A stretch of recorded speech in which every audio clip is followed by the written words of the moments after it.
There's a bit of a paradox in our industry right now.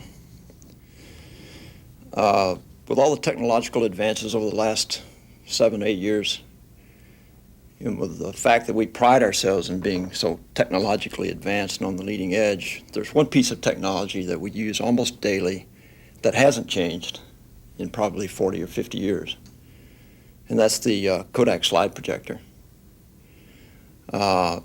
And you still have to take that slide and put it in that slide projector, which is a little archaic.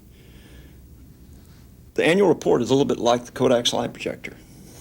The structure hasn't changed in probably 40 or 50 years. But it still remains the most powerful document, I guess, that a corporation can put out, which can set up a lot of fear. And fear can drive the process, unless there's trust.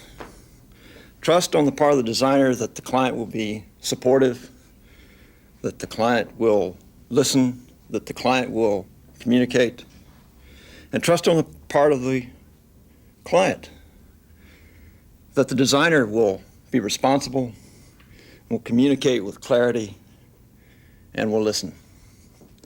You do trust me, don't you?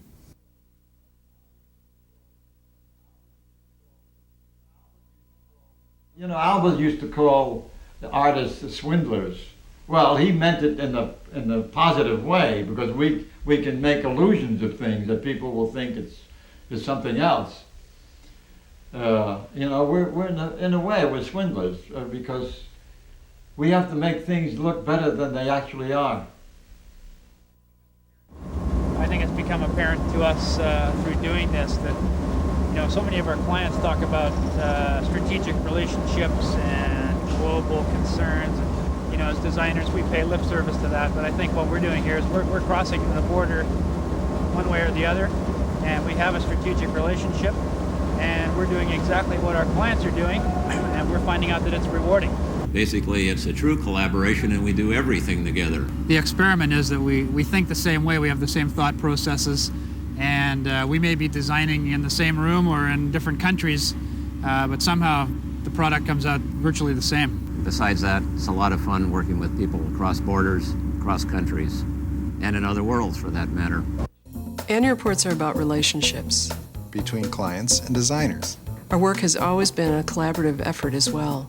The working relationship is seamless. Many times, Greg will start a project and I'll finish it. Many times, Pat will start a project and I'll finish it. Always searching for a new and better way to communicate. Annual reports are complex. They have many moving parts. In our case, 2 heads are definitely better than 1. Midwest 301 take mark, she says. Anyway, I've done 19 annual reports in my whole career. And as I think about the recognition that those 19 have gotten, I guess I got a pretty good batting average. And you know, it's like I never like to repeat myself. I have this secret thing that on every project I want to try something new, something different than I've never tried before. Maybe a little thing, maybe a personal thing. Other people may say, oh, that's old hat, but for me it's new. And it's fresh, and it helps me get some energy and get excited about the project. I do enjoy the process of annual reports.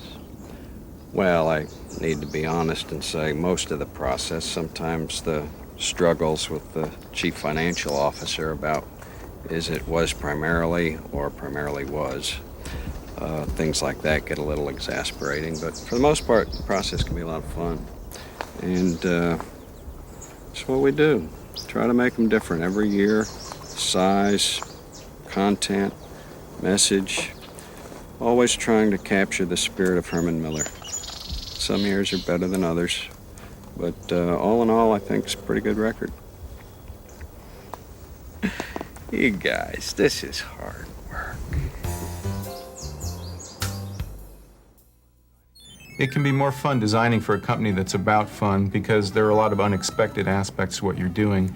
It has to be very improvisational. There's got to be a degree of flexibility that I don't think people typically relate to the annual report process. They're viewed as a technology company, but they're really an entertainment company, a publishing company that's focused on content. And I think when people start to look at what's available electronically, whether it's digital or just a computer system or anything else, it's becoming clear that the tools are terrific, but content is still the main issue.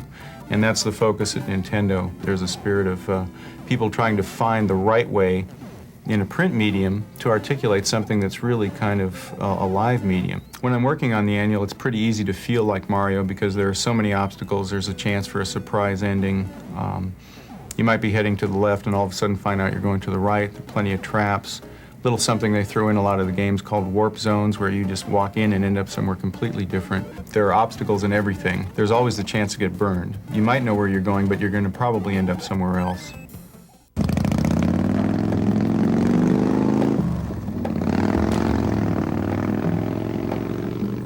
Picture this, the Harley-Davidson logo tattooed to the side of an arm, and then juxtapose that against a retired couple in their 60s or 70s driving their brand new Holiday Rambler RV down the highways.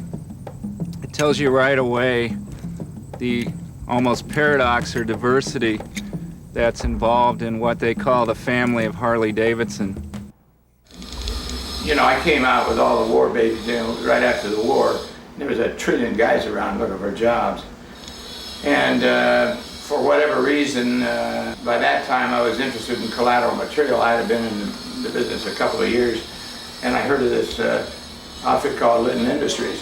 So I went there to give him a sales pitch, and the guy by the name of Crosby Kelly, who later turns out to be my mentor, he called me in and asked me to do the Litton annual report. But he didn't want anybody that said yes to him. He didn't want to be able to tell anybody because he didn't know how to do one either. He asked me some questions, well, would I do an annual report this way or that way? I said, no, I wouldn't do it that way, and I wouldn't do this. I said, you don't even know what you're talking about. And here I've only been at it 2 years writing annual reports. And then, you know, we made history after that. 59 annual report, which I have here in front of me, is still you know, referred to as the first breakthrough in annual reports was in '59, and this was different than anything that ever happened. I have a house full of these collections and stuff, but that is my lifestyle. It's my work and it's my lifestyle at the same time. And even going back to the '59 annual report, I look around here, I realize that I'm still collecting some of the same stuff. Stetson hat, Navajo hat band. Baby, you ain't nothing if you ain't a cowboy.